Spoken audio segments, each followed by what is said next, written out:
Spiderman के trailer का बुखार अगर उतर गया हो तो क्या अब हम मॉबियस पर ध्यान दे लें? वो भी एक सुपर हीरो ही है या फिर हम उसे एक एंटी हीरो मान सकते हैं। हाँ, पर थोड़ा दिखता डेंजरस सा है।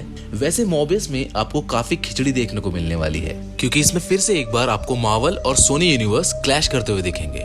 तो चलिए शुरू करते हैं मॉबियस के ट्रेलर के उधेड़-बुन को। ट्रेलर की शुरुआत में हमें एक हेलीकॉप्टर को उड़ते हुए दिखाया जाता है, जिसमें से एक दुबला पतला सा लंगड़ा आदमी उतरता है, जो हमारे इस फिल्म का हीरो है, डॉक्टर माइकल मॉबियस।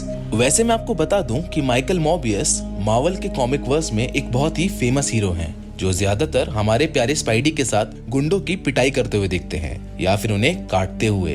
खैर छोड़िए, ये उनका पर्सनल मैटर है। अब हम आगे देखते हैं कि ये सब एक अजीब सी जगह पर जाते हैं, जहाँ डॉक्टर मॉबियस अपना हाथ काट के बैट्स को अपना खून पीने का इनविटेशन देते हैं। लिटरली, सच में, और बैट्स आ भी जाते हैं। वैसे कॉमिक्स में डॉक्टर माइकल मॉबियस एक ऐसे इंसान होते हैं जिन्हें कोई जेनेटिक डिसऑर्डर होता है, और उसे दूर करने के लिए वो बैट्स पर कुछ एक्सपेरिमेंट करते हैं, जिसके रिजल्ट्स को जानने के लिए ही वो उस डरावनी सी जगह पर जाते हैं, और वो वहाँ बैट्स के बीच फंस जाते हैं और उन्हें काट लेते हैं, जिससे वो वैम्पायर बन जाते हैं और बन जाते हैं एमसीयू के बैटमैन। इससे हमें इतना तो पता चल गया है कि अब एमसीयू के अंदर भी हमें भर भर के वैम्पायर्स देखने को मिलने वाले हैं। अब हमें आगे मॉबियस के बचपन के बारे में दिखाया जाता है कि वो बचपन से ही दुबला पतला है और दूसरे बच्चों से मार खाता रहता है। उसके डॉक्टर्स हमेशा उसे गाइड करते रहते हैं। उसके बाद वाले सीन में हम माइकल की पतली दुबली सी बॉडी देखते हैं, जो कि उसकी बीमारी की वजह से बहुत ही ज्यादा कमजोर और अजीब सी हो गई है। साथ ही में हम उसके शरीर पर कुछ अजीब से डिवाइसेस को भी लगा देखते हैं, और वहीं उसके साइड में हम एक औरत को भी खड़ा देखते हैं, जो कि मार्टिन बेनक्रॉफ्ट है, जो हम बोल सकते हैं कि मॉबियस का लव इंटरेस्ट है। मॉबियस भैया, गर्लफ्रेंड। वैसे अगर हम एक और कॉमिक रेफरेंस की बात करें तो उस पे मॉबियस मार्टिन को भी काट लेते हैं और वैम्पायर बना देते हैं। ये सच में एक खूनी प्यार है। और एक बात तो मुझे अभी तक समझ नहीं आई कि मॉबियस भैया ही क्यों बैट सुपर हीरो बन गए।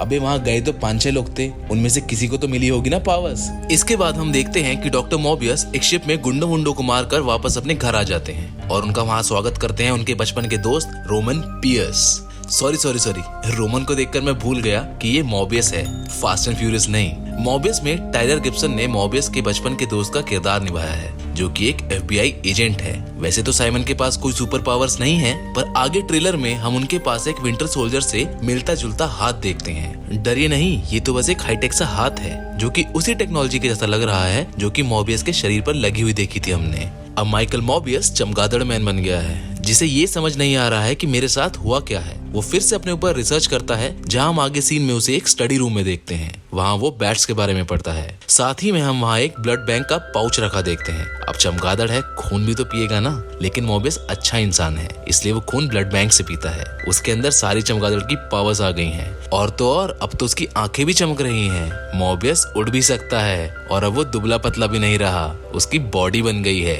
मतलब जैसे जैसे वो पावर्स का इस्तेमाल कर रहा है, उसकी बॉडी ट्रांसफॉर्म हो रही है। अब हमें यहाँ मार्वल की करतूतें दिखना शुरू हो जाती हैं, जिसमें हम ऑस्कॉप टावर देखते हैं, जो कि स्पाइडरमैन सीरीज के विलन ग्रीन गॉब्लिन की कंपनी है। वो नॉर्मन ऑसबॉर्न का टावर है। वैसे एक बार फिर अगर कॉमिक रेफरेंस की बात करें तो हमें पता चलता है कि स्पाइडी और मॉबियस काफी बार एक साथ गुंडों की पिटाई कर चुके हैं, पर यहाँ दिखाया हुआ ऑस्कॉप टावर द अमेजिंग स्पाइडरमैन में दिखाए गए ऑस्कॉप टावर से मिलता जुलता है। और तो और एक सीन में हम मॉबियस के पीछे एक दीवार पर स्पाइडरमैन को भी देखते हैं। वैसे वो स्पाइडरमैन कॉस्ट्यूम देखकर तो लग रहा है कि वो टोबी मैगवायर वाला स्पाइडरमैन है, लेकिन उस पर मर्डरर लिखा है, और मर्डरर का रेफरेंस तो टॉम हॉलैंड वाले स्पाइडरमैन की तरफ इशारा करता है, क्योंकि स्पाइडरमैन फार फ्रॉम होम में मिस्टीरियो मरते मरते उसे एक्सपोज कर गया था कि मेरी मौत का जिम्मेदार स्पाइडरमैन है, जिसके बाद से उसे मर्डरर कहा जाने लगा।